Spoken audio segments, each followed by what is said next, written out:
Conceptually accurate signing is a mark of ASL fluency. Conceptually accurate signing is the skill of distinguishing between meanings and concepts in order to use signs that accurately reflect those meanings and concepts.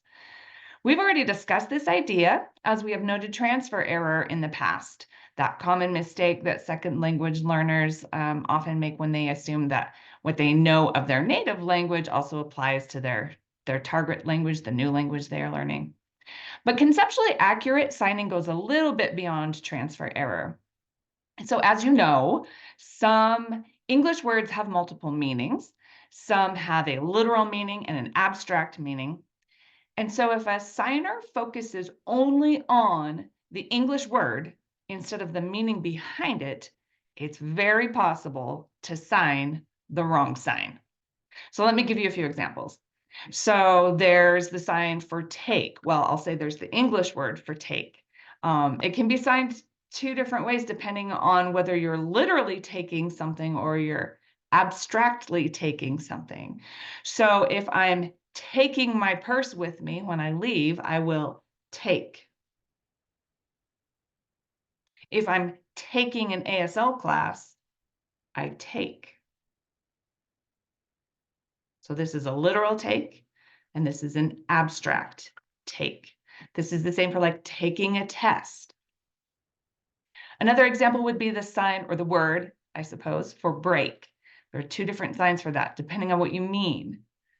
A literal break, if I'm snapping my pencil in half, is break. It's broken.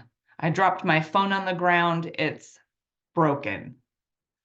That's literal break. An abstract break, like spring break, or I'm taking a break from whatever, interpreting for a while, would be break. So again, this is a literal break, and this is an abstract break. You probably remember something, remember this also applies to the English word have, H-A-V-E, when something is in existence or we own it or it is there, it's have. I have a dog. It's not the same as I have to go. That's I have to. I have to go. I must. So this is why asking someone, hey, what's the sign for some English word? Or using a dictionary to look up a sign may or may not always be effective or successful. It's possible, for example, that when you ask someone, hey, what's the sign for move? The person you're asking might have something different in mind than you do. I would probably answer if you asked me, hey, what's the sign for move? I would probably say move. But if what you have in mind is that book really moved me, then that's not the right answer at all.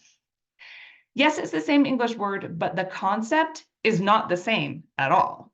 So if you wanted to say that book really moved me, a better sign choice would be meaning inspire, or meaning like my heart was touched. It was touching. So just remember to keep the concepts in mind always as you sign ASL. Don't just think about the English word, and be cautious when you're asking, what's the sign for, or looking it up in the dictionary. Conceptually accurate signing, it makes ASL ASL, and conceptually accurate signing is a mark of ASL fluency.